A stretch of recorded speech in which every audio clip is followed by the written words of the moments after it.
Woo, Ryan, guess what? It's show number 100. Hey, the meat glitter make that kitty quiver. I'm just saying. Check this out. Yeah, Steve, let's see your wiener. Bless. There you go. When you take your shirt off, does it match your chest hair? You okay, Ryan? Yep. You took a little too big of a gulp, didn't you?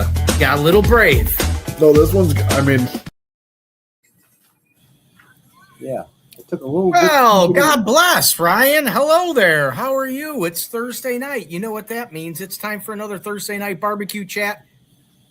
What do you think about that, Ryan? What do you got to say about that? I think it is Thursday night, and I realize that I'm missing my son's walkout of his final day of 8th grade tonight.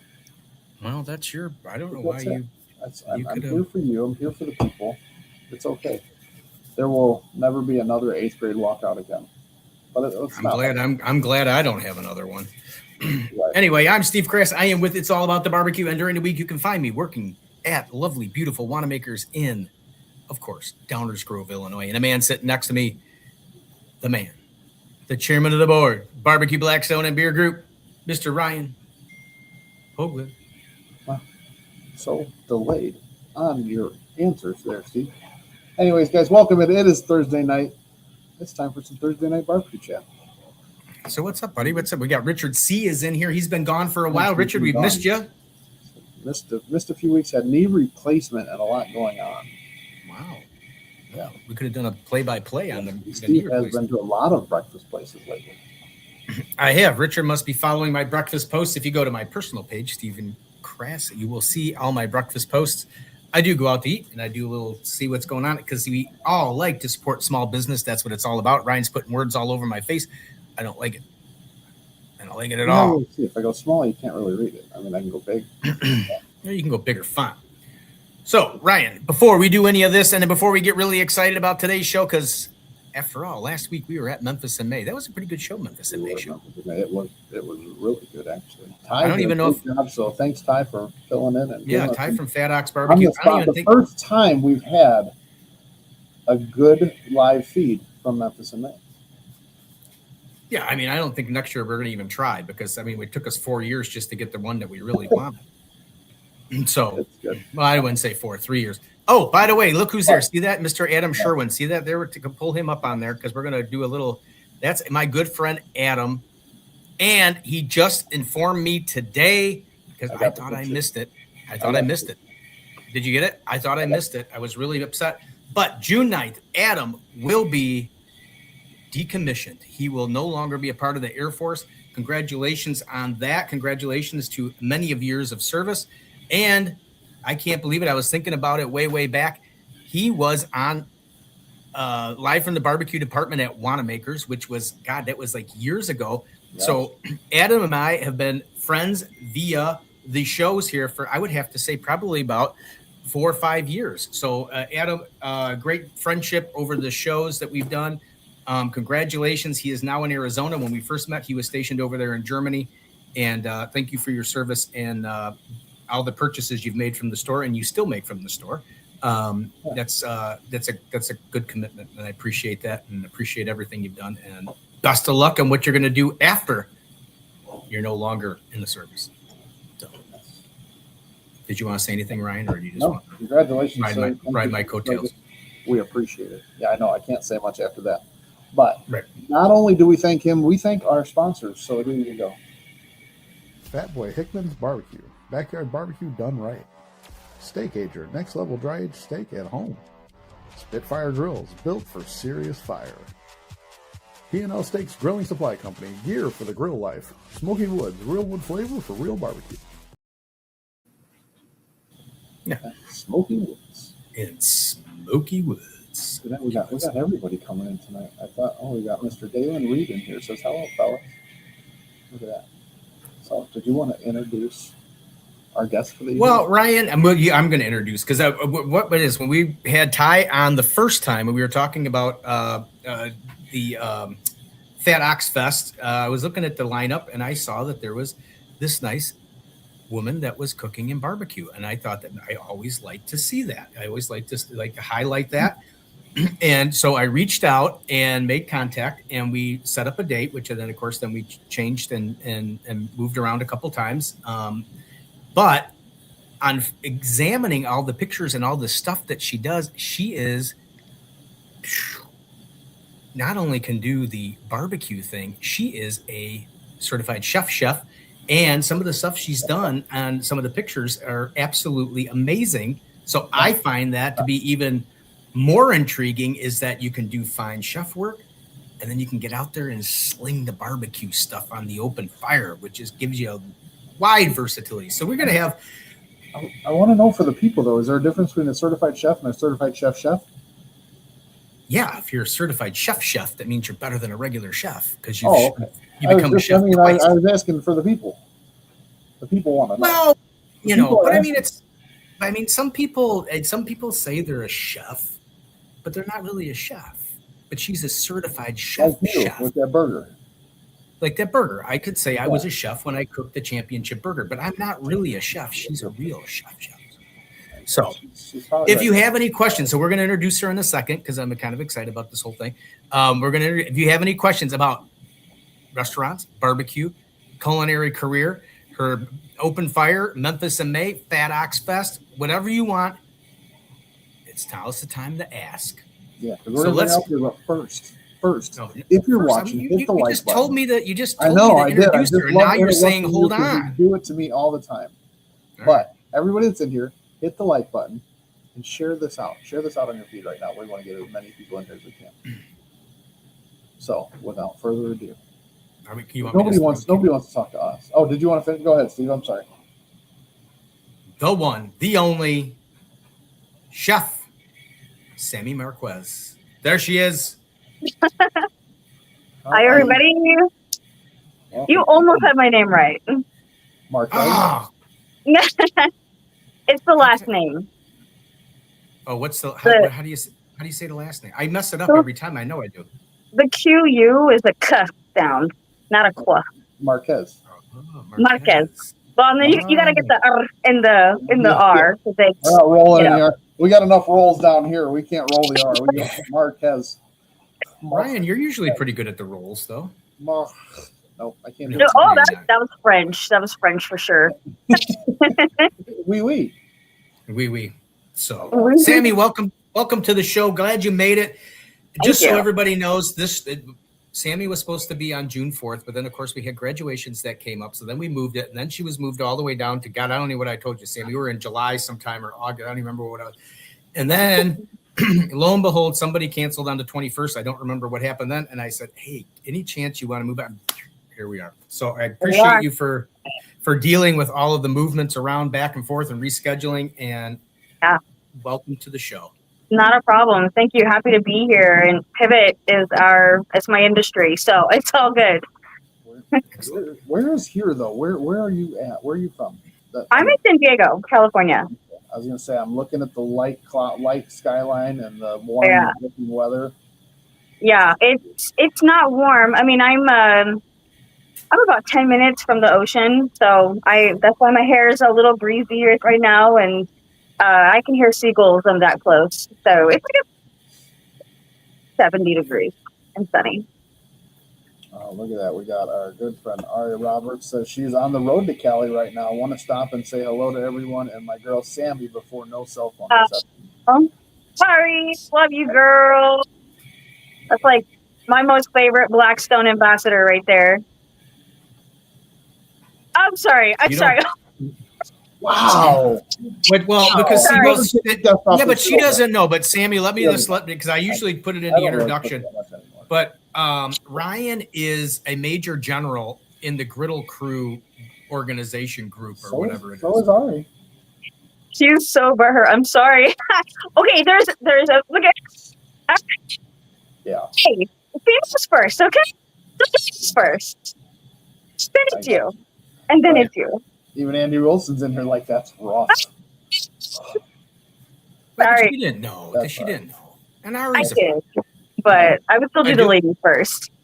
Correct. I agree with that 100%. I'm not gonna argue that one. I gotta I got on Instagram, right? I got Joel Smokes a lot. He says greeting from Austin, Texas. So we are not only in San Diego, but we are in Austin, Texas. So if anybody's got any questions, feel free to comment either on Instagram or on the thing. Instagram, it'll kind of take us a little bit longer because it's off of our screens. We don't see it.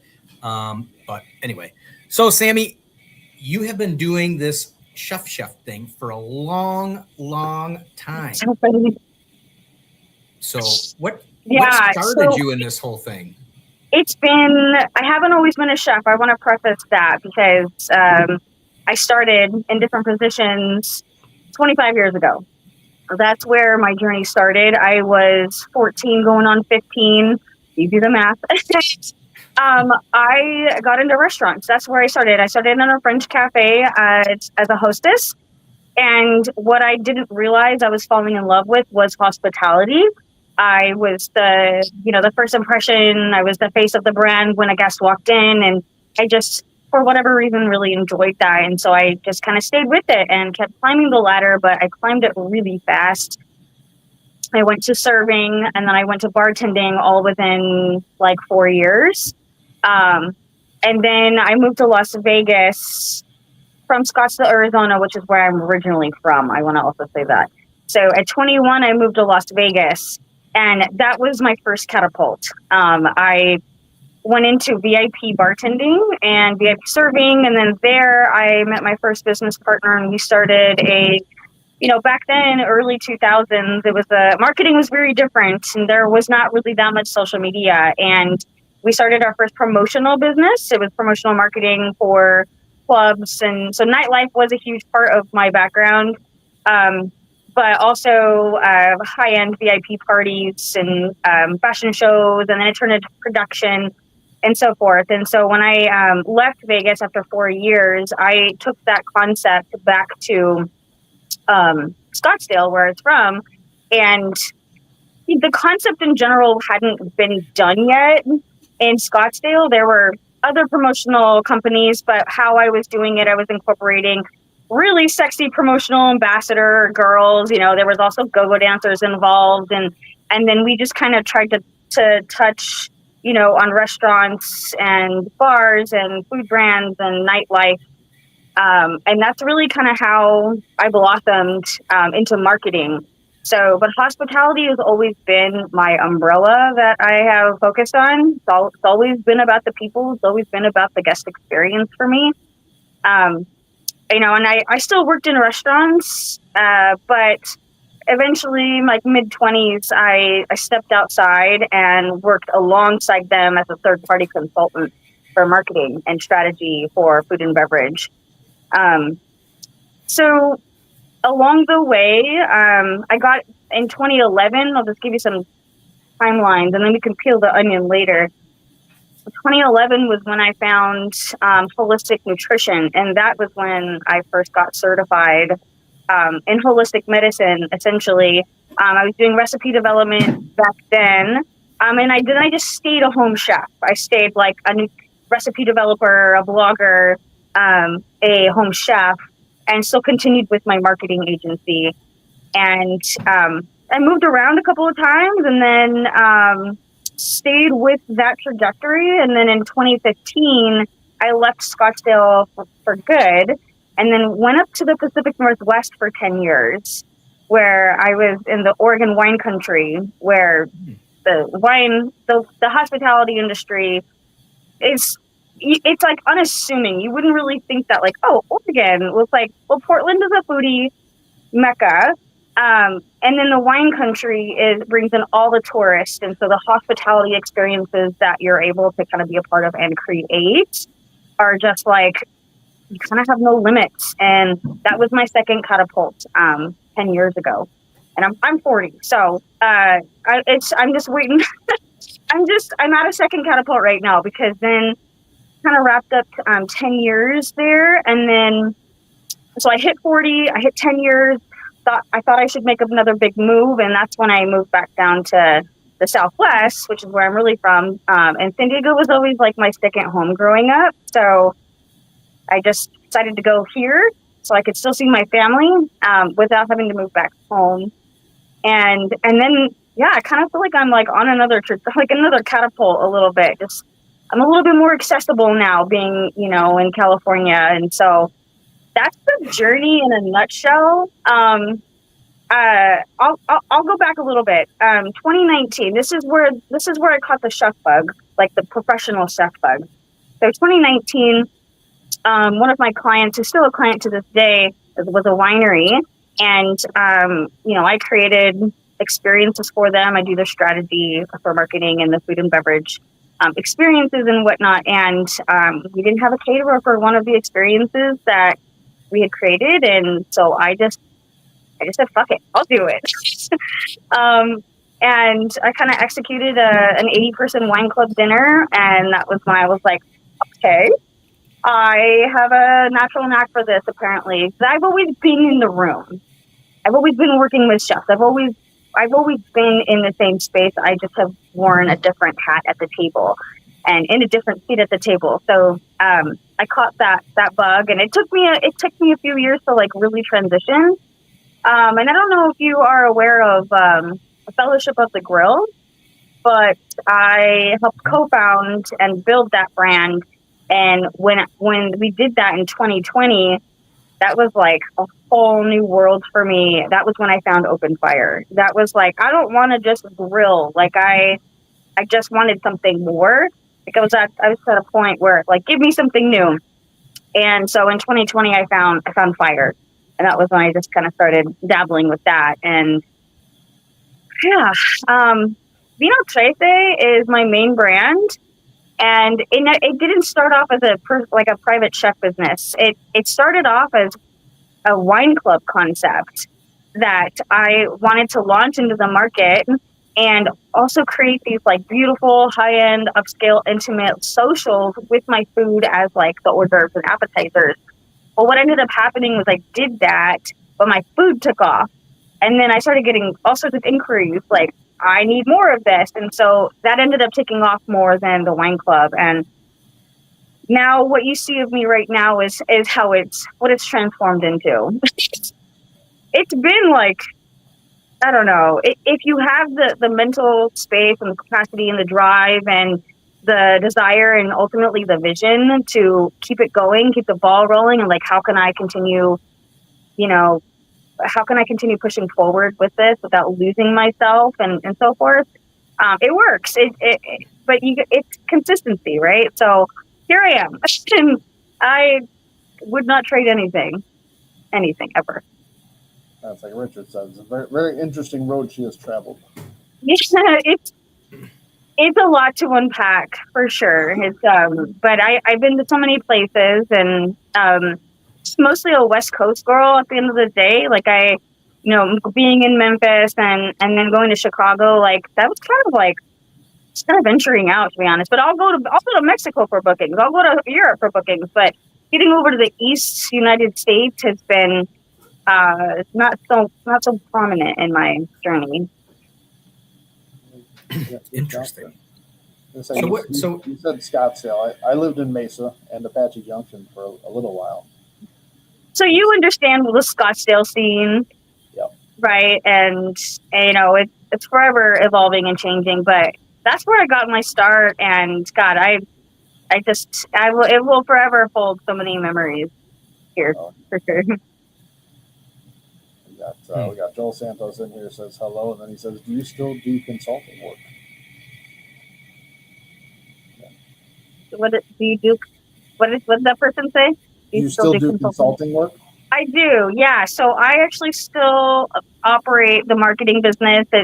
COVID really took me from, a multi-person agency, continuously scaled down as we lost clients and budgets, and I act as a sole proprietor now, but I do still operate. I do hospitality consulting and food and beverage strategy.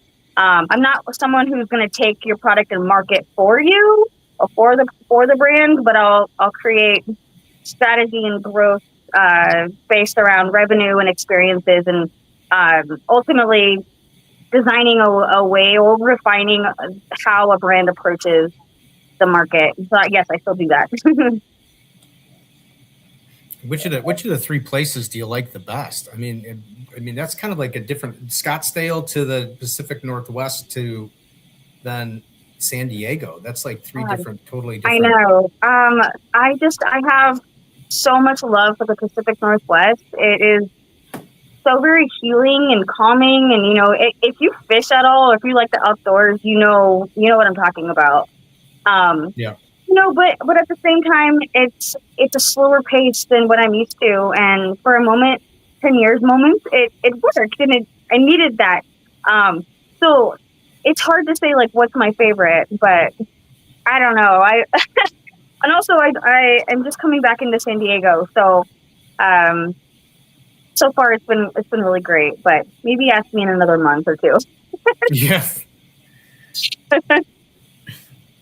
Before you go, I want to say hi. Happy Pappy Pepper Powder has finally made it to the show. Welcome in. Oh, he's here. I don't know what I did with my Trisha moved things around on me. So Joel's doing a follow-up. Said, what finally made you pull the trigger on yourself? I'm assuming it was worth it. I've been in barbecue 10 years now. Respect the way you paved your way. Pull the trigger. Oh God, that's a good question. We're getting deep tonight. Yeah, no, hey, I am everything but surface level, so you keep it coming. Honestly, I have a really strong mother that has just always had this voice, and she kind of trickled it into us girls and my sisters, and I feel like I've always kind of had the belief in myself, and I was never really like, oh, should I do it? Or I would like to think that I don't think I really ever had a doubt in myself. And, I've never been a 9-to-5er. So I kind of started young. I mean, I worked under restaurants, but as soon as I stepped out, I was like done with somebody else's schedule. But I think I started with sports. So I was a youth athlete and then played all the way up until my 39 when I almost paralyzed myself. I think that was what gave me like the biggest confidence in myself. I was captains, I was star players, I have cases of trophies and pins and medals and things like that. And so I think that like it stems from there. And when I became an adult, I transferred all of those, like the communication skills and the team leadership skills and just all of that, into my adult business life. And I just went for it. I really couldn't tell you a moment where I doubted.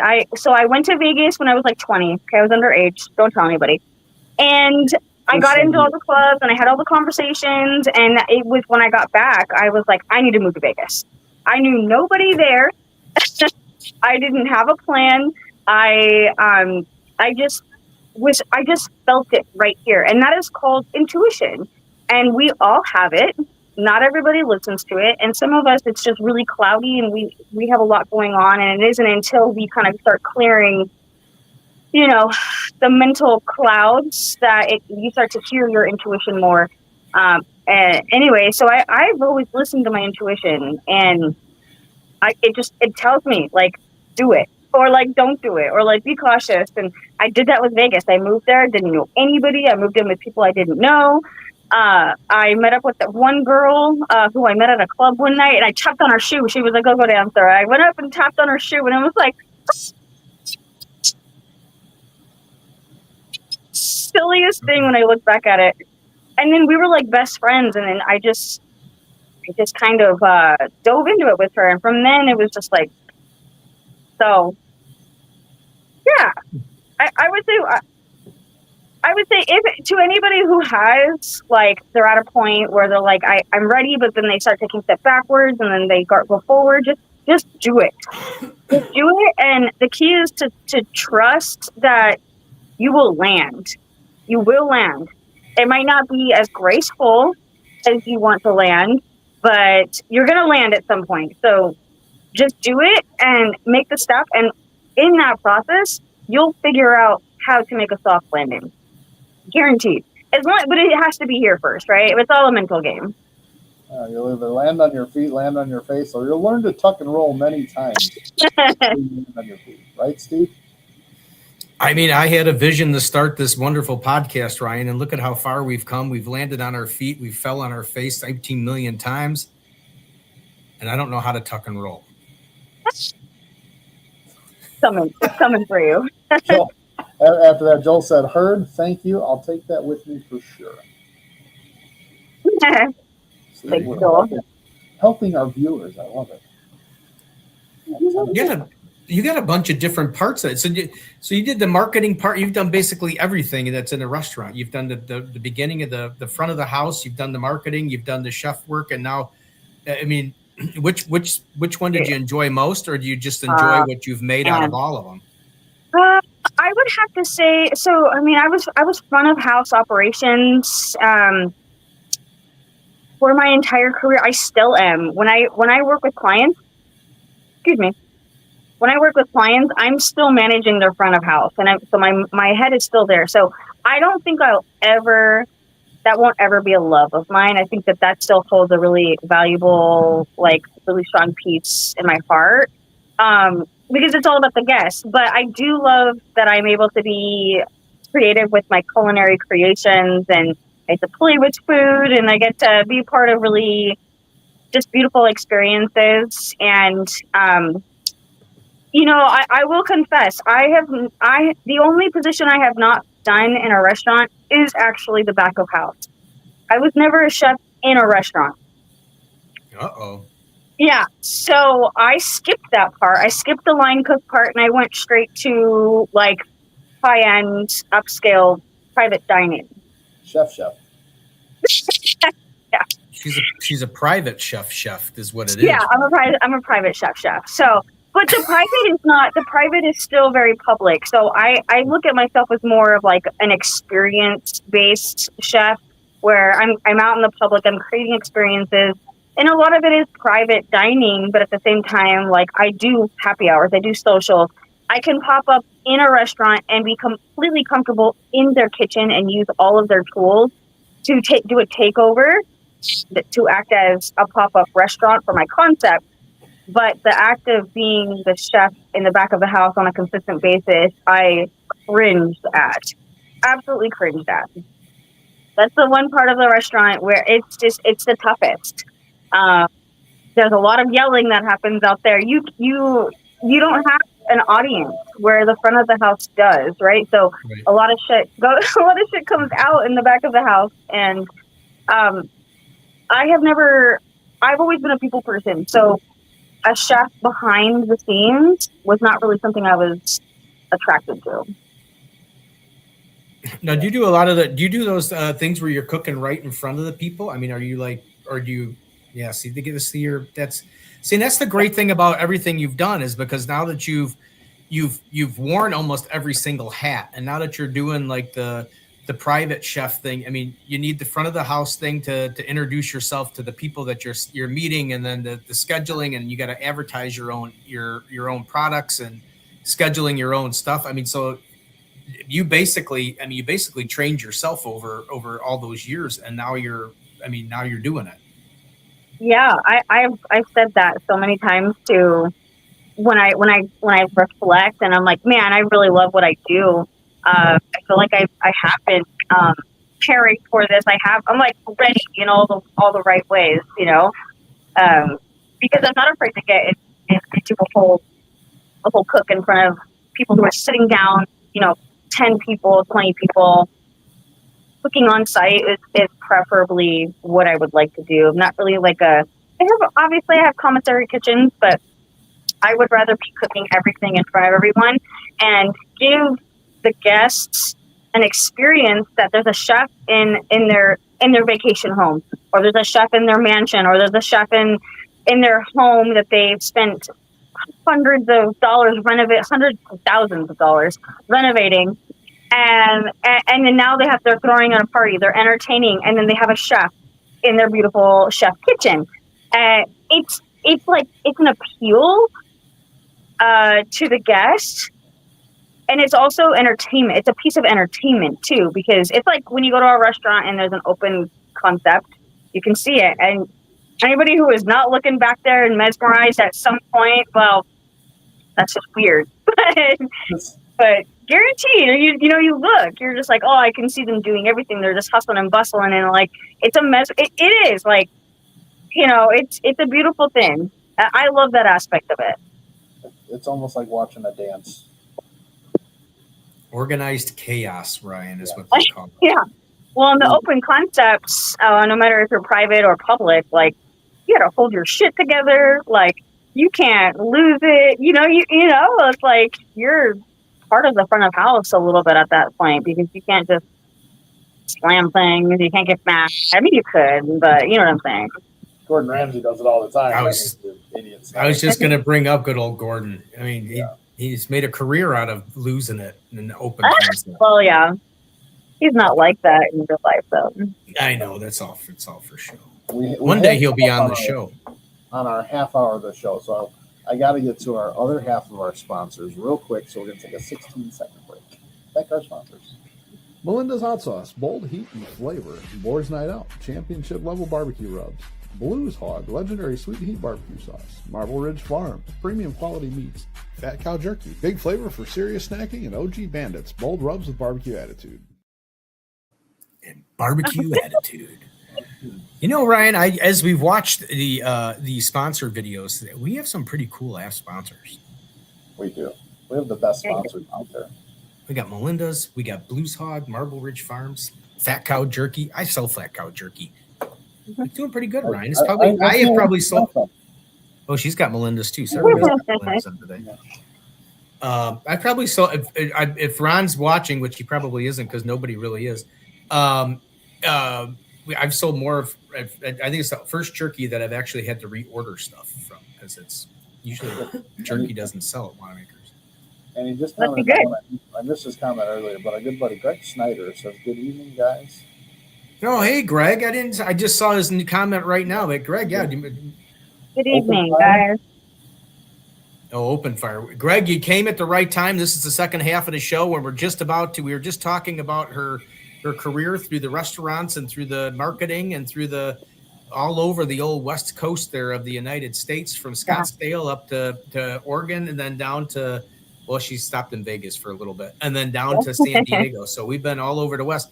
So you said you got into the open fire thing. I am kind of like you. I'm kind of just amazed by it just because it's not, and I don't mean any offense to the regular barbecue guys, because I know that's an art form in itself, but it's not just going out there throwing briskets on a smoker, closing it and coming out and checking it every so often, or looking at nowadays looking at your phone or your whatever to see what the readouts are on the monitors. Readouts? But the readouts? The readouts. You know what, Ryan? Sometimes as you get older, things just words just kind of mingle together, especially when you're really excited to say something. But the open fire, I kind of agree with you. I mean, it is like it's a constant, as Ryan used one of his words, it's a constant dance of getting things together and moving around. Yeah. Yeah, it is. Hey, there's nothing wrong with long form smoke, Traegers, and regular, like, standard traditional barbecue. There's a beauty in that, like you said as well.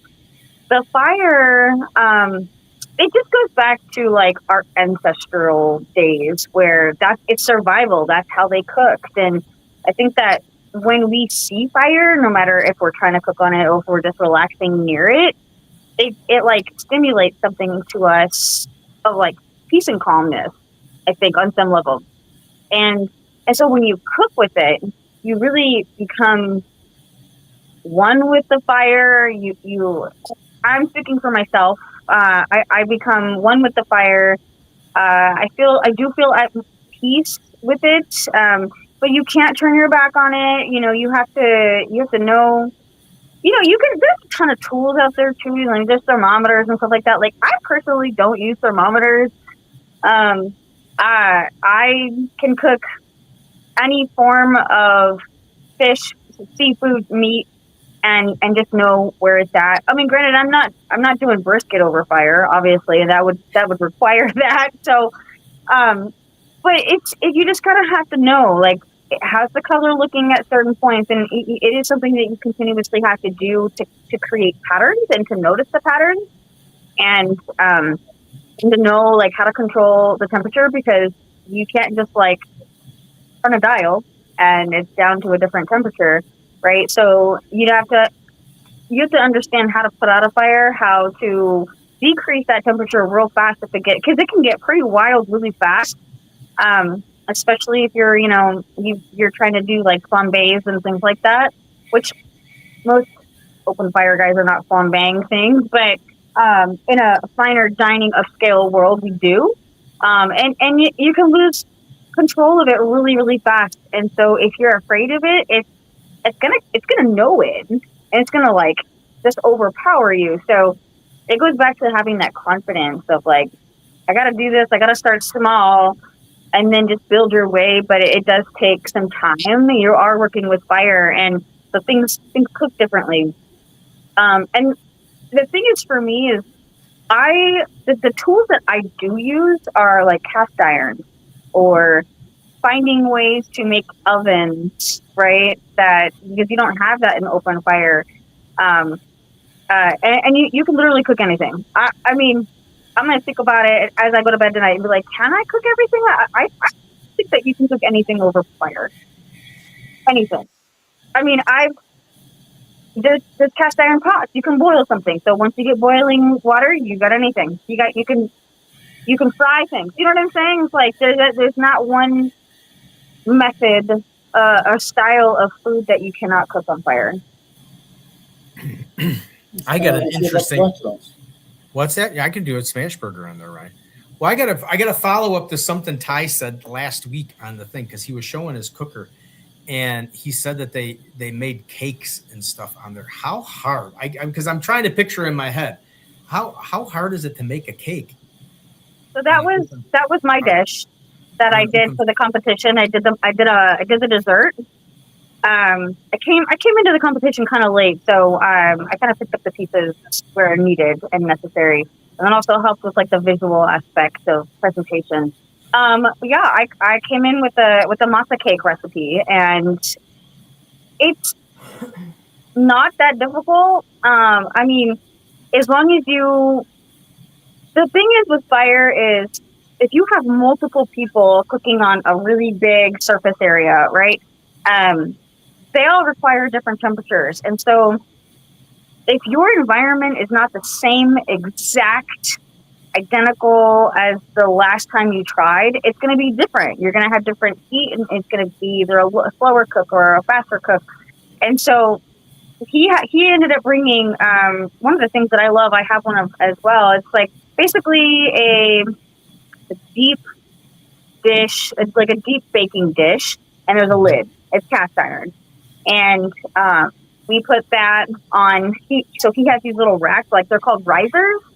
They're like grate risers, and he has a couple of different levels. He built those himself, which are so hard to find in the market. And I mean, maybe I just can't find them. So if you know of any, send them to me. But I love that he does that. He builds these risers, and any tools that he really needs, he can just like fabricate it, and like that's fucking awesome. But yeah, so you just put it on the risers, and then you just gotta kind of watch it. And I'll admit, like I burnt my first one. We were just practicing, and I burnt my first one just because there was a lot of heat and it was too low to the ground. So that's the second one didn't burn, right? So you just kind of have to like tweak things here and there, and try and figure out what it is that's wrong. Is it too high of heat? Is it too close to the embers? Is it is there too much butter on the bottom where it's going to burn? Things like that. But to answer your question, I would say easy. Really? Well, I got. Let's see. Hold on. I got to put my glasses on, ladies and gentlemen. Sauce man. I still can't even read it with my glasses. Sauce it and toss it. Barbecue. It's definitely fun to cook over fire, but definitely challenging. I can see that because this is what you were saying. I mean, it's a lot. There's got to be a lot of trial and error in doing something like a cake, so that you kind of know for future, like what level from the fire you need that to be at. I think that's just part of the fun of the whole thing. Yeah, I mean, the one thing that you need to have when working with fire is patience and time. You should never rush a fire, like a cook over fire. Like if you're doing catering or if you're entertaining and you're like, fuck, I need to get this fast. Like it's never going to work. It's going to fail on you, and you're just going to get frustrated. So the time that you need to allocate is, I would say, the biggest piece. And then with time, you'll have patience. Well, Ryan, because this just popped into my head, I'm going to ask this question. When you're doing a large event, how long does it take you to plan everything? I mean, when somebody contacts you, from the time they contact you to developing the menus and and all that other stuff, how long does it normally take to put an event together? Well, so I get booked out pretty far out in advance. Like the stuff I have this weekend and then next week have been booked for almost a year. So it just kind of depends. But it doesn't take me very long to come up with a menu. And so the thing is about my menus is I work seasonally. Like, part of my concept is farm to table, essentially, but I incorporate my Latin roots with a West Coast farm to table kind of vibe, with the fire mostly. And I work in seasons. So I value agriculture and keeping our food systems rich and sustainable. And so whatever is in season during like that time, whatever region I'm cooking in, that's primarily what's on my menu spread out across, my creations. And so I already kind of have like a set, I wouldn't say a set menu because they change, but a set of ingredients that I use. And then I show that to my client, who then tells me what they're looking for. Like, they want 4 courses, they want to do seafood only, they want to do, this and that. So I make it custom to a certain point for them so that they can still bring their vision to life on how they want their party to, or their dinner experience to be. And then I'm like, here's what I'm offering. And if they want something different from what's on the menus, I can easily transform a dish. That part is really easy for me. So I get a menu done in, I don't know. I like to give myself 24 hours because I like to sleep on things. I can be hasty with decisions if I need to be. I can pivot really fast, but I would prefer to sleep it, have a night to sleep on things just in case I wake up and, my God has told me things. And so I would say I get a menu out within 24 hours. And then from there, it's they put a deposit down and then it's booked. And how the next step from there just depends on how far or how close the date is. Yeah. I got one, Ryan, just on Instagram, on my Instagram, our good friends, here they are, right here. They're right here. These little guys here. I can't say. Our good friends, Matt and Toby, are watching from Farm to Fire, Louisiana. They are here. They're watching on Instagram. Thanks for I met them this past weekend. Yeah, no, they made it there. I'm happy they made it there. Cool. Oh, I finally saw that Toby did sign his. It's on the side of his hat. I didn't even notice that. Yeah, Toby signed his. I saw Matt signed his, but I didn't see it. Toby signed his. Yeah, they were there. I saw some of the pictures there. Some of the cookers there were awesome. But Ryan, pull up Greg's thing because that would be, maybe that would interest Sami there. Well, Greg, we got back. He said, I missed Memphis. I missed Memphis this year. Didn't cook with Mark Lambert and Sweet Sign of Mine with health issues, not being able to go. And then he said she needs to hook up with Mark Lambert and Sweet Swine of Mine and go to Monterey Mexico Festival in August. Okay. Oh, that would be. Yeah. I'll have to take a note of that. Yeah. So what's your favorite kind of, there were some pretty cool ass cookers there at Memphis in May. I'm assuming at Fatox Fest, we're skipping over, we're skipping. Oh, and Farm to Fire, they said, "What's up, Sami?" I skipped over Fatox Fest, but the cookers are just amazing. What Ty was showing us last week at Memphis in May was actually getting to get close up to some of these, and with the hanging thing, and then there's carousels in the middle, and then Mel's with the big ship, and all the different cookers. What do you have your own cooker? Do you have how fancy is yours? So it's funny that you asked that. I'm glad you did because I actually don't have big rigs. I don't have anything fancy. I have done a lot of my work on a Weber kettle. To be honest, I mean, don't get me wrong. I have a total of like 7 other little apparatuses that, you know, they're all charcoal based. But I just got so I just won the ranch kettle from Weber from Chef Big's giveaway recently. So I have the ranch kettle now. But yeah, I mean, at the end of the day, like I'm 5'0" nothing, right? I'm gonna start with that. So there's a lot of like these bigger Santa Marias and the offsets and stuff like that. Like I literally can't even fucking reach. Like when I try to open an offset, I'm just like, ooh, I'm just like I like start to lift off the ground and I go with it a little bit because it's just like they're so big. But like basic standard size Santa Marias, I do fine with. So I don't have anything fancy. I mean, I definitely need to. I will admit, like I wanted Ty at Fatox. Like I'm like I would love one of his grills because they're just the perfect size. At the end of the day, I don't need anything fancy. I actually prefer a little bit of like simplicity and try not to get too caught up in the bells and whistles because I go for practicality. And I don't know. I'm not necessarily super drawn to like all the big fancy ones. Although if Tagwood hit me up and was like, "We want to give you," I'd be like, "Fuck yes," because Tagwood is Tagwood, and they always show up. They have some really great stuff. But you know, Weber just launched their Santa Maria at Memphis in May. I don't know if it's onto the market yet, but I think that they showcased it and. Yep. I'll probably get that at some point, but yeah, I just keep it simple, to be honest. I kind of like go back to like ancestral roots. Like my perfect setup, honestly, would be like low to the ground, like kind of not necessarily on the ground, but like in big bowls and discs or I don't know. Like I just think about like what my ancestors were doing. And I'm more attracted to that. Need to check out I don't know if you follow him on, I kind of following Mel as he went down to Meat Stock. And then I was kind of following some of the groups that were down there. I think it's called Aussie Campfire Kitchens. And they do a lot of that on the ground. I love that. With posts and stuff like that. And they're actually going to be on the show down in July. But yeah, I can't wait to see some of all that stuff just seems cool. I get it. I'd like to, but you got the ranch kettle now. Yeah.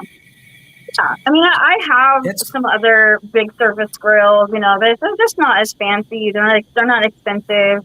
It gets my job done. And at the end of the day, look at what I'm creating. And I don't know, you know what I'm saying? Like if you look at my entire portfolio and like looked at how I create, what I create, with the tools that I'm creating, it just shows you that you don't need to kind of go overboard. Like you can do a lot of really amazing stuff, and you can cook some really beautiful dishes with some simple tools. And it's really about the creativity and how you do it is the bigger piece. Richard's got a good one there, Ryan. Richard says, "Do you cook a lot in a cast iron Dutch oven?" Not a lot, but I definitely do. Yeah, I have a few. I love them. Yeah, I would say cast iron's like my go-to. So I have all sorts of little and big cast iron contraptions. Actually, speaking of that, so when I was at the NRA show in Chicago, Weber had a booth there, and they were showing me a couple of new products that they're about to launch into the market. And one of them is a cast iron dome. I was like, yes. I took a picture of it. It's like, I think it's only going to be like, I don't know, maybe like $50, $60 or something like that. But you know what I'm talking about. So if you were to imagine like a cake stand, and then there's a glass dome with a knob that you pull up. It's like that, but it's cast iron. Really? Yeah. So I will definitely be getting that. Interesting. That's interesting. It goes back to the thing, the comment I made about being creative with how to create little ovens for your food over fire. because there's not a lot of options. I mean, you can make shift. Sure, you can put a bunch of, you know, you'll burn it, but yeah, the cast iron with the lids are where it's at if you want to create an oven. Yeah, I can see that. That's actually sounds like a pretty cool accessory. Those guys at Weber, they're getting so smart with their accessories. Sorry, I didn't mean to say Weber. I meant to say Lodge. Oh, Lodge. Same difference. Lodge. They're getting so creative with their accessories. Yeah. I'm just kidding. Well, maybe Weber will come out with one too. But I like Lodge is like one of the best cast irons in the whole world, I think, as far as I know. But, you know, there's some other good brands, but yeah, they're pretty legit. Yeah. Happy Gabby Pepper Powder says, I love using cast iron. That's all I use. Yep. Lodge is great stuff. Yeah. I've got a Lodge. Absolutely. Lodge cast iron pans. All right. So here we're going to take it to both sides. I want an answer for both sides of the aisle here with your cooking. What if we were coming over to Sammy's house? What would be the fine dining dish we would get? And then what would be what you would throw on the open fire and cook up? How would they differ? And how would the menus look? They would all be over fire for one. Most menus would be. I do fine dining with open fire. That is kind of like why my dishes look the way they do is because, I mean, I rarely use my kitchen. Like, if I'm trying to do something fast, or if I'm like just waking up and I need some eggs, like whatever. But everything I do is outside and over the grill and over the fire. So fine dining, yes, it is a lot to do with the ingredients. However, you can create a fine dining dish out of really basic ingredients. And that's kind of like what I like to play with is how creative can I get with absolutely nothing or basics like carrots and beets and, you know, maybe I don't even have a meat source, you know, maybe I have garbanzo beans. You know what I'm saying? Like you can do anything. So I like to do a lot of sauces. That's like one of my things. I like to do purees. So for one, like, I like to use a lot of carrots and a lot of beets, and they take a little bit of time. You know, they're thick, but I like to blend those down and make a puree out of it. I like color in my food. Color usually means it's nutritious, right? Like greens, yellows, purple, you know, things of that nature. Those are all like nutrient dense foods. So I really try to make sure that I always have those incorporated. And it also just kind of adds like a really fancy touch. So I don't know, go back to your question. I don't know what I would cook. I mean, guys, put me on the spot. Jeez. She needs 24 hours, Steve. I'm such right? I don't know. I just thought maybe she had a favorite foods to cook. So I really like to cook a beef Wellington. And mind you, I've done that over fire. You just have to create the dome.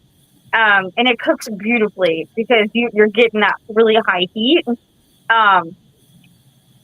So I would do a Wellington with a carrot puree.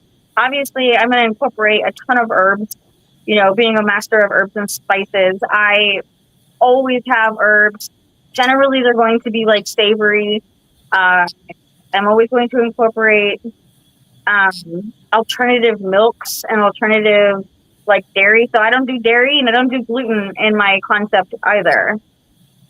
Good. And that always throws people for a loop. They're like, what? And I don't lead with that when it comes to my marketing about my food, but it's definitely like I make it known on the menus, and then in my presentations with the guests, I will definitely say that. But I also get bookings because of that.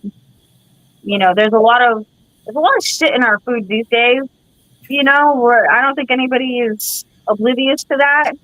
And so one way for me to just combat that as a whole and just like stay clean is to just look at the label, stay away from refined sugar, stay away from, unhealthy fats, and seed oils and all the things, and just stay clean. I mean, I've been doing that since 2011 when I got that, background in nutrition, holistic nutrition. So it's interesting how far that has come. But I've had people recently ask me, so what do you eat then? Like if you don't do gluten, if you don't do dairy, like how does your food taste good? I'm like, well, because we have options. And it goes back to being creative. So with my food, you're always going to feel good. It's going to look pretty. It's going to taste amazing. And you're going to feel good eating it. Not once has anyone after my 6-course dinners have come to me and said, God, I feel like shit. Or like, they always say like, I feel amazing. Like I don't feel like I'm bloated and inflamed. I just try to stay away from all of that. So beef Wellington for sure. It's fully gluten free. Because I love mushrooms, and there's mushrooms in a beef Wellington. As far as the other one goes, how about you tell me what you like to eat, and I will tell you what I would make. I like food. Food with a side of food and food with a nice puree. Okay. I'd like whatever you'd be making, because I'm sure it's gonna be tasty. I like the beef Wellington. I think that would be. Yeah. And I really like. What type of mushrooms are you putting in there? Do you have a special? Do you have like a go-to mushroom? I have 2 go-to mushrooms. One of them is shiitake, and then the other is maitake. And both are very earthy. And I prefer earthy, like earthy profile, savory over anything. I can do a lot with mushrooms. They're amazing. They're probably top 3 ingredients that I would never get rid of. I mean, that just sounds like this Steve and I show, like eat talkie and I shiitake. Nice. Brian, that's awful. That's awful. That's one of your worst ones I think I've heard. No, I've what is that? I don't know. Maitake. I don't think I've ever heard of my. I thought you were going to say portobello, but I'm. Oh no. Kamini mushroom. I don't know if you've seen my Instagram recently, but there's like a picture of a purple mash situation. Ryan's putting it up right now. Yeah, I don't know if you can pull it up on the screen, because that would be really cool to show, because this is something I love to incorporate in my dinners. I don't know if Ryan's that talented yet, but usually he's pretty good. Happy Pappy, he says, he says you should try chestnut mushrooms. Chestnut is earthy and firm, he said. Yeah. Where is that guy from? That's Happy Pappy Pepper Powder. Its name is Tom, and he is from, I know it's Georgia, but the town is slipping my. Do you remember the town, Ryan? No, now I'm like thrown off. What am I? I don't see chestnut very often in the West Coast. Maybe I'm missing it, but a purple thing. She said. Oh, I did find the purple thing, but I got distracted on some other food stuff. Oh, you know what? I think that's actually. Don't open that. Never mind. Unless you can take a screenshot, because that is actually a cover photo to a video. Yes, it is. But either way, so it's a really, really. I love potatoes. It is the one ingredient that I have to stay away from, because I will eat them all. Like Thanksgiving, you make platters and family style sizes of potatoes. Well, I'm taking the whole thing, and I'm like, bye. I don't know what you guys are gonna do, but I'm gonna eat this whole thing. So I have to be careful.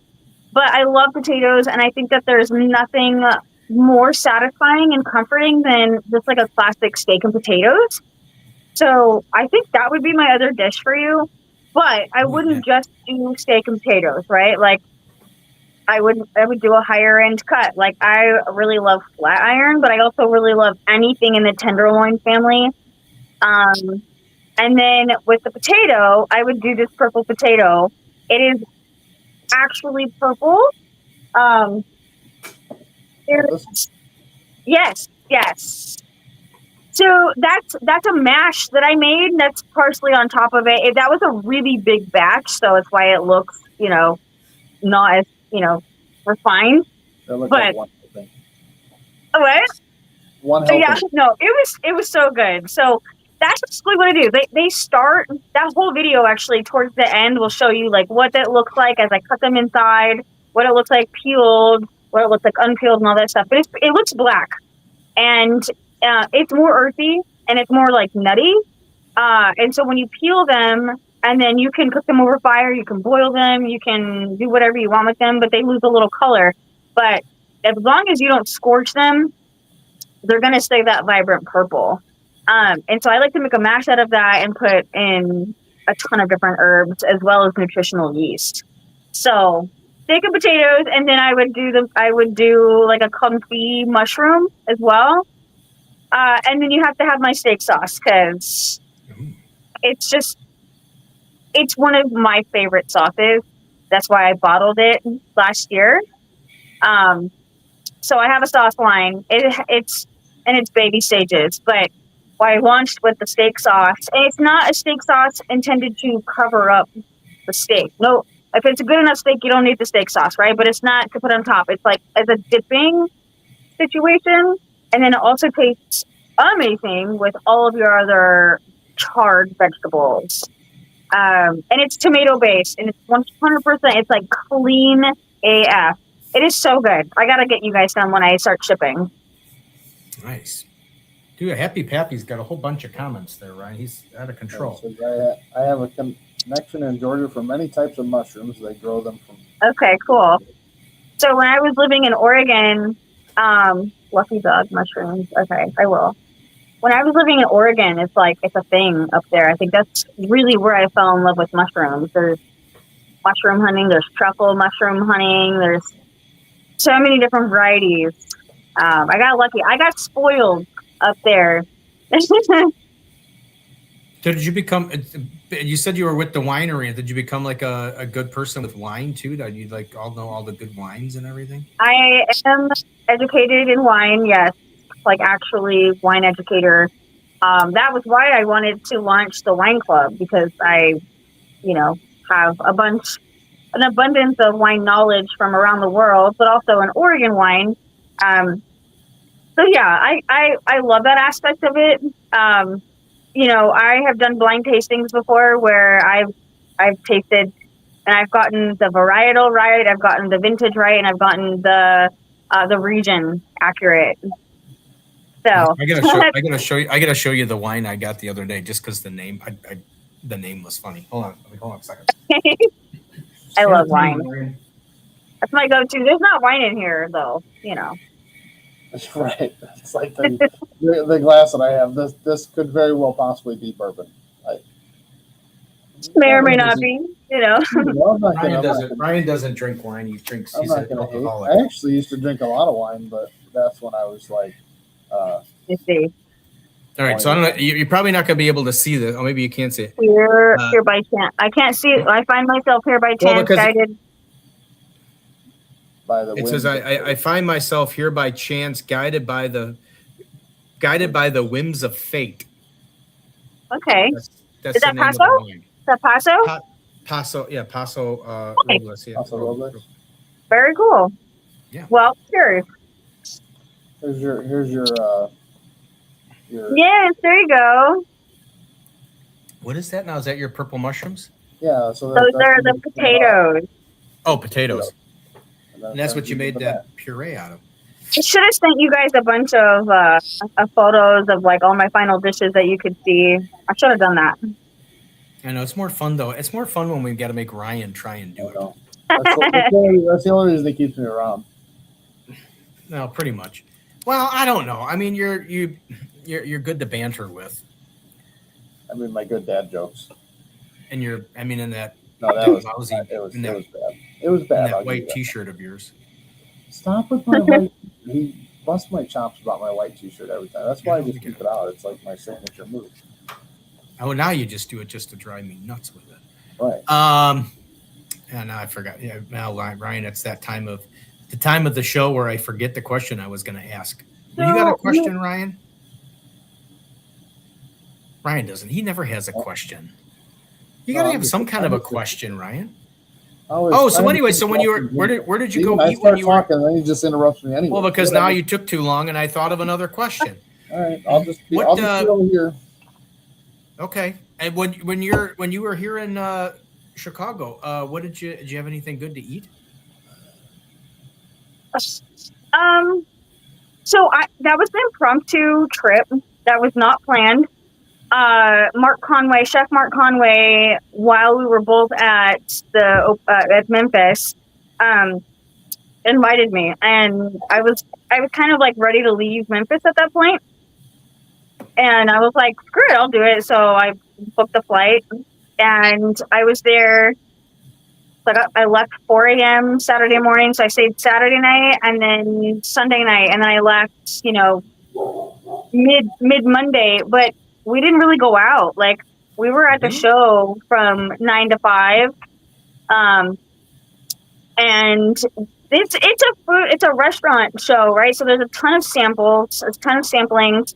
So I kind of just picked, I just kind of filled myself up with all these samples.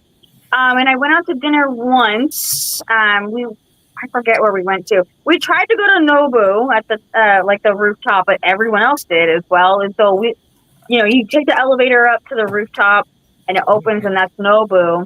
Well, they opened up the elevator, and we couldn't even barely get out of it because there were so many people.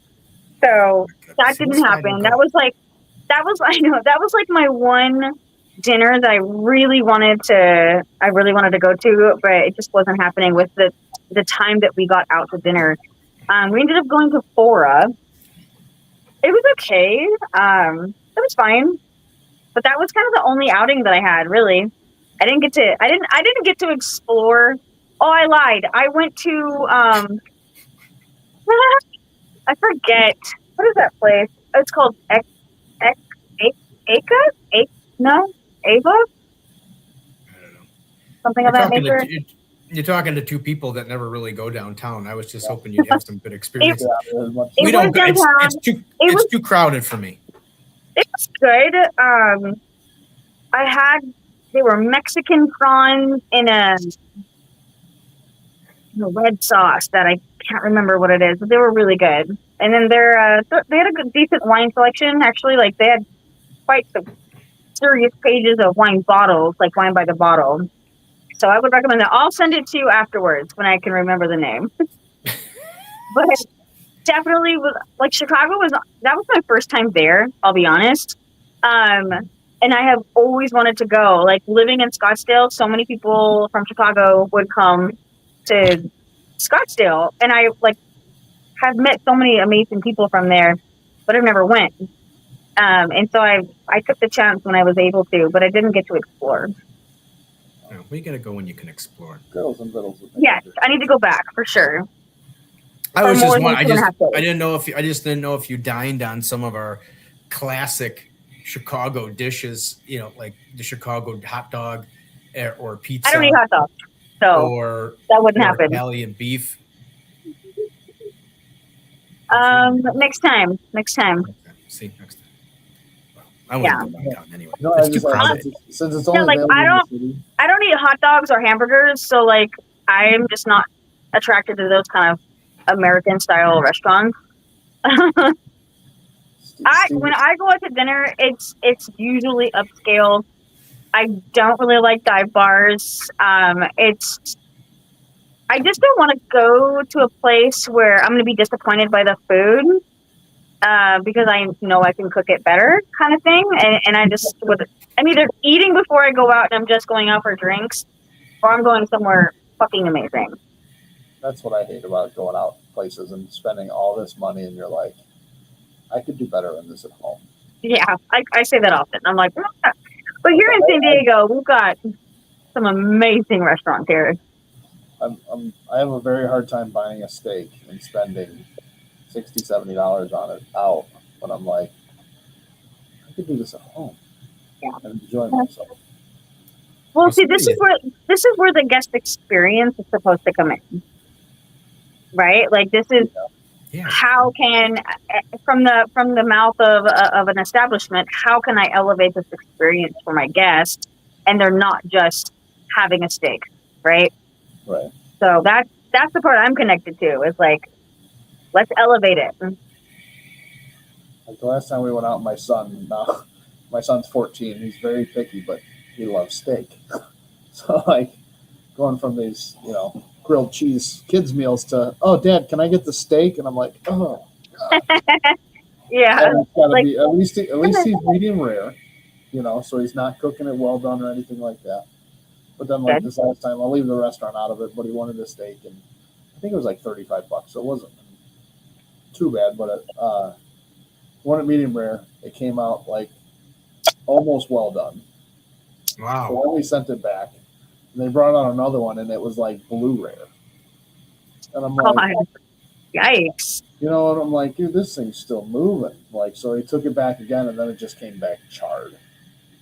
It was like, nice. I'm out. I'm done. Yeah, no, this is the third time. Luckily, we would have paid for it. I didn't ask him to take it off because he ate it, but it just wasn't good. It wasn't worth it. But you should have asked him to split the cost with you, right? Yeah, but there's a place, and we get it once or twice a year in Chicago. Steve, have you ever been to Rickabenny's? I've heard of it. I think there have been some out in the burbs. I think at some point that I've been to. It actually is closed. It's only the original location in Chicago, but it's the famous home of the breaded steak sandwich. Oh, that sounds good. Steak pounded thin, deep fried, dipped in a bath of marinara sauce, put in a bread loaf with some mozzarella cheese, some hot peppers. Oh, it's amazing. Try it. Good stuff. I'm glad you enjoyed that. That's all that matters. That is. That's like a new first for Thursday Night BBQ Chat is the fake throw up. The driving. Hang on, don't worry. I got this. Hold on. Yeah, there we go. Finally get Ryan out of here. What happened? Yeah, so he took himself out. That's his punishment. He's in charge of the screens, so he usually if I insult him too much, he takes me, and usually he kicks me out because I'm usually being a jerk at some point in time. But what is this supposed to say? Italian beef? Who's here? Oh, that's Greg Schneider. He's talking about Italian beef. Look at the sun. The sun now has moved. It's almost in Sammy's face now. In her eye. Yes. No. Hide. You could stick around longer and see if it like totally gets her one eye into the. No, I'm just gonna move this way. I'm just trying not to get my neighbor's house. Why is it? Yeah. Is the neighbor got a nice house? But we don't need them in this video. They need the privacy. Well, I don't know. Maybe okay. You never know. They could be like, I didn't consent to you filming me in public. Right? You can, but you can. There is no consenting in public when it's in a public space, right? Those are some of my favorite videos on money. But anyway, now what were we? We haven't talked about Fatox Fest. Oh yeah. So let's go back to the festivals. What you were at Fatox, and then you were at Memphis in May. Tell us about the Fatox thing, because the videos that came out of there look pretty darn neat. And I didn't realize when Ty said he was putting on a fest, I didn't realize he was putting on a flipping fest. He killed it. He got a lot of really great people involved, from the cooks to the sponsors to the venue. The venue, the venue was a paid actor, okay? Like, it was probably the best scenario for North Phoenix. Actually, because you can't really do that in Scottsdale. You could probably find... Honestly, it was probably the best venue that we could have done that at.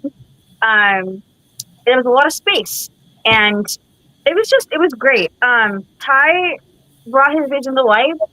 Everything went great. Like, it just seems so seamless. And even for me too, like sometimes it's hard for me to jump into events where the person has no experience, because I have done so many experiences that I kind of have like X, Y, and Z standards, and know what to anticipate and things like that.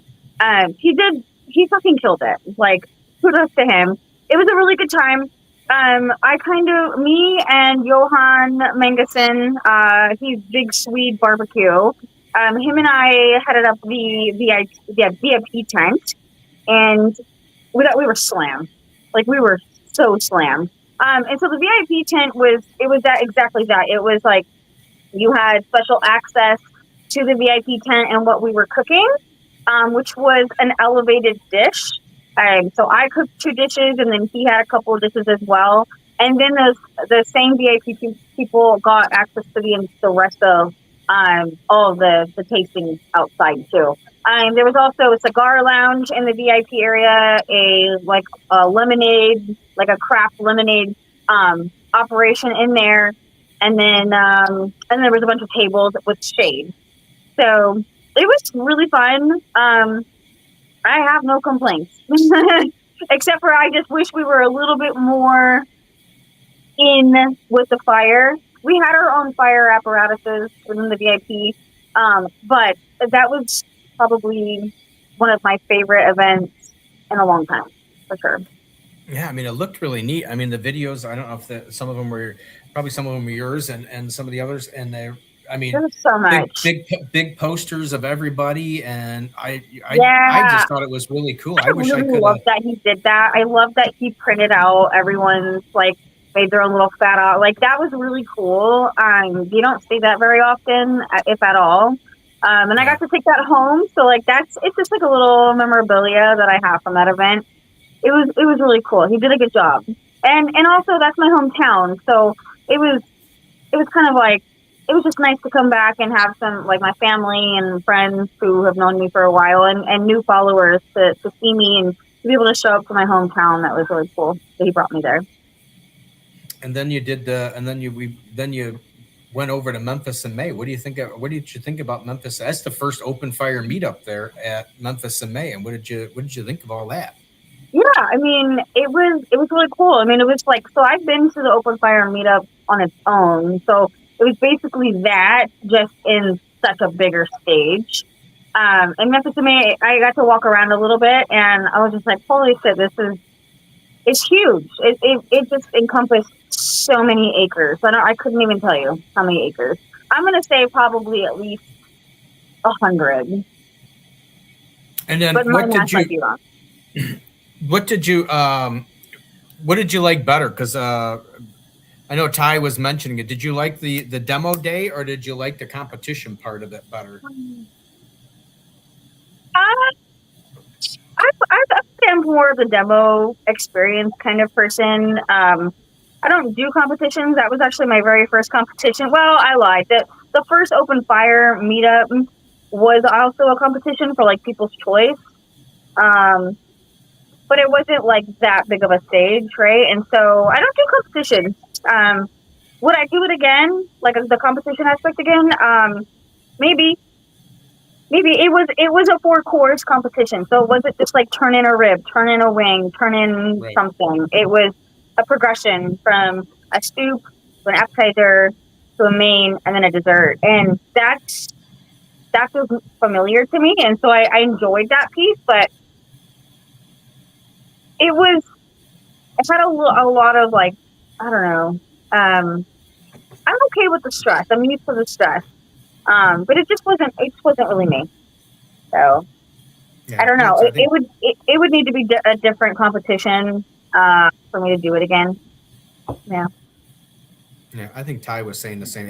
I know he was saying he was looking forward to the second day for the demo day, because that's kind of that's what open fire is all about, and it's just kind of like a freestyle and feeding people, and it's more of a fun thing as opposed to the competition part of it. So yeah, I mean, it was exhilarating, and we had our moments of holy shit, that was the adrenaline rush, because you only get 5 minutes per course to present that, plate it, and then present it for 3 judges. and you might not even fill up that entire 5 minutes. And so after 2 minutes, you might be needing to like go to that next dish. And that's where I was. I was mostly in charge of that plating and making sure that the visual, the vision from that Ty had translated through to the dishes on the plates that was being served. And it just happened so fast. And we had a really great team. We did. And it was a rush. It was exhilarating. But yeah, I'm just not really like a competition kind of girl. I mean, I am, but with sport. I get it. So did you work your way around and get anybody else's food? Did you sample anybody else's stuff? Did you find anything that was really good that you really liked? I rarely eat at those events, to be honest. Really? It's few, but I'm not really doing this for food. So that's different than what you and me would be doing, Ryan, because we'd be for the food.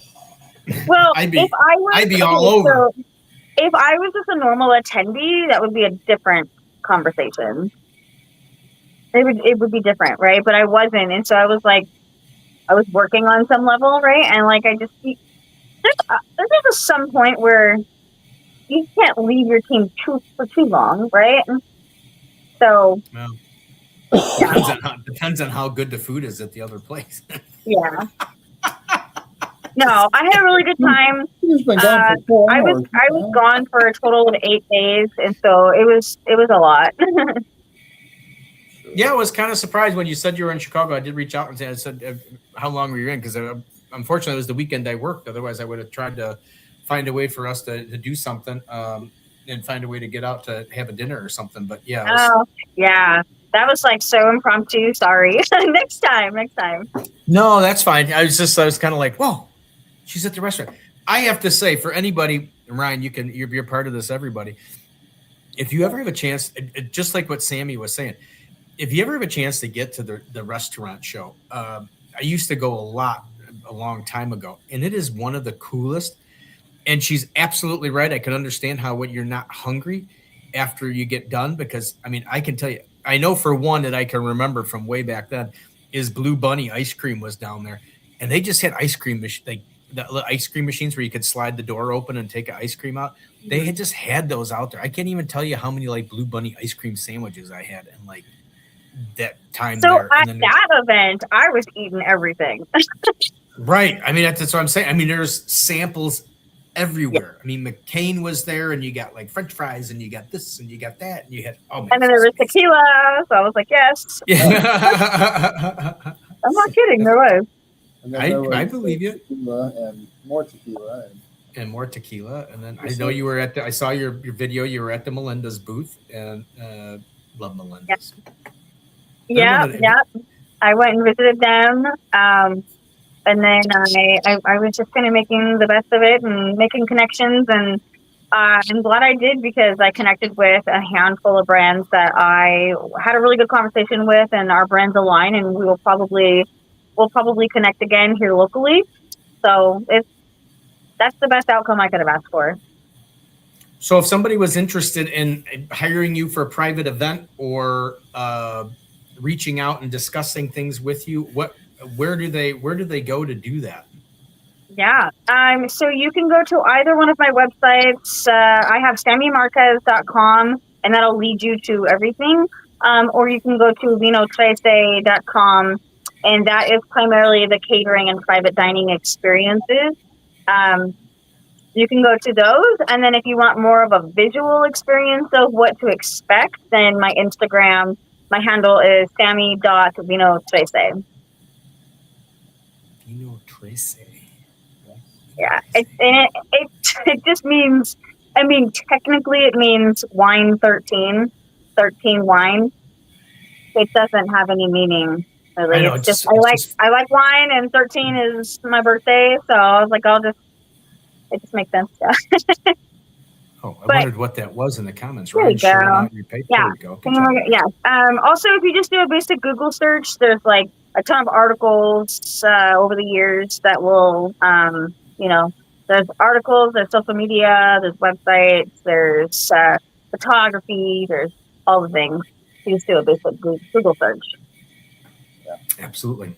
Well, I told you, as I told you in the thing, I told you we were going to go over. The show was normally an hour, but today we were an hour and a half, because that means that the conversation was good and the information was a great time.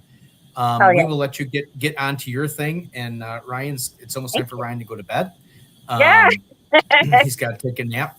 Us older guys. I have a 2:30 ride in the morning. Us older guys. For you. Where are you going? Where are you going? I have an Uber ride at 2:30 to the airport. In the morning? Yeah. Who is it? I mean, tomorrow's gonna be, because I don't work tomorrow because I leave this weekend to go to Indy for my son's soccer tournament. But actually, I have 5 reserved rides tomorrow. Wow! Look at you, big roller. I do Uber on the side, so it's he does Uber on the side. I have to tell you, I did it too. I have some great stories from that. I'm kind of glad I did it when I did it, but I got some good memories and stories of the Uber driving. Sami, thank you very much for coming on the show. We'll have to catch up later on down the road and see where things are going, but thank you very much for taking some time. It is absolutely gorgeous there in San Diego. It's making me jealous. I've been watching the whole thing, and I'm just like, God, it looks so nice there. Maybe it'll get nice here one time. Today's high was like 59 degrees, just so you know. We're still freezing here in Chicago. Oh, okay. Well, you're welcome to San Diego anytime.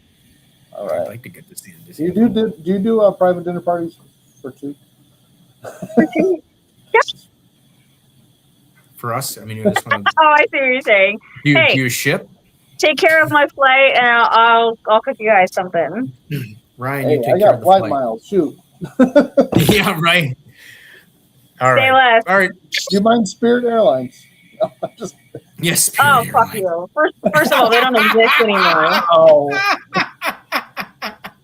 Good job. That's Ryan's. Slap in the face by somebody who does elevated experience. Do not put me on Spirit. First of all, they don't even exist anymore. Okay. JetBlue. You want to do JetBlue? Savannah Banana. Hi, babe. I'll get myself there. Just kidding. I'm gonna call my private jet. Okay. Yeah, call it. Yeah, she only flies private, Ryan. Get it? Private event, private jet. You know what I'm saying? All right, we'll get it booked. All right, Sami. Yes. Thank you for having me, guys. Thank you. Enjoy your night. Take care, everyone. Bye. That was a great show, Ryan. We got another great show in the books. And I hate to tell you, it was a good one. It was a long one. We had a great conversation. We touched on just about everything you could think of. And there were probably still more questions that we could have asked. But and Thursday Night BBQ Chat on Instagram is still going.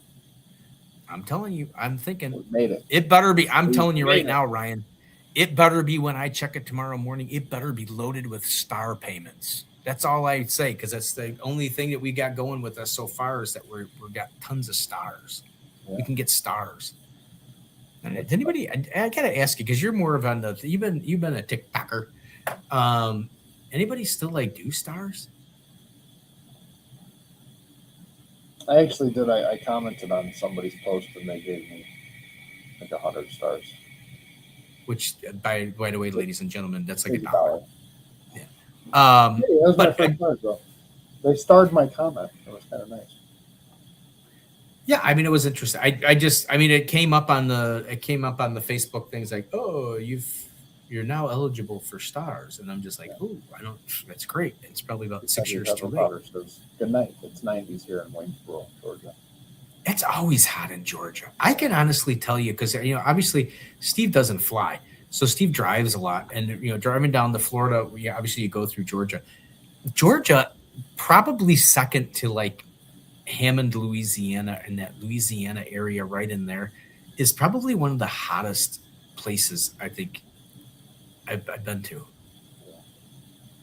I don't know whether it's because of the humidity plus the heat. I mean, it's one of those places where you could be driving and you're in the air, and then you get out to go walk around, and it just feels like the sun and everything is just burning your flesh off.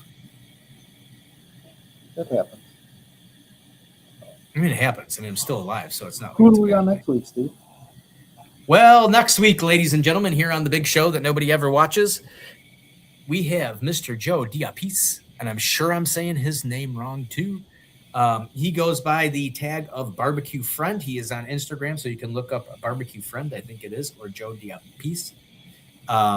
He has confirmed, so he should be on. And then after that, ladies and gentlemen, I do have to say, Steve might not be on the show for a month. Steve's gone for a month. Ryan's firing me. He said he's had enough of it. Well, first of all, I know for a fact June 4th, there's no show whatsoever. Right, Ryan? Correct. Is that still a thing? That is correct. June 4th, there will not be a show. I'll be in the middle of the ocean. And I will be at a graduation. Because obviously the 4th, as we mentioned earlier in the show, the 4th was supposed to be Sammy's show, but unfortunately I found out that I had to go to a graduation. And so I had to change that. It's the first time I think I've ever reached out to a guest and said I had to change the date. Usually it's the other way around. But yeah. And then the 11th I will be, no, you know what? I might make an appearance on the 11th, Ryan, depending on whether you find some guests that actually want to talk to you for an hour. Besides your groupies, the griddle crew people, are you going to find someone besides just a griddle crew? I don't know. Figure it out. I mean, are you going to pull a surprise out? Are you going to do something that makes me You'll jealous? have to tune in and see. Well, I was thinking, because I said I might join in because of the fact that I will be at an Operation Barbecue Relief function. So, maybe I'll sign in from there just to kind of give you a little thing of what's going on. Yeah, we'll see if we let you in. So anyway, so next week, Joe Diapiste. June will be a mishmash, so just kind of stick with us.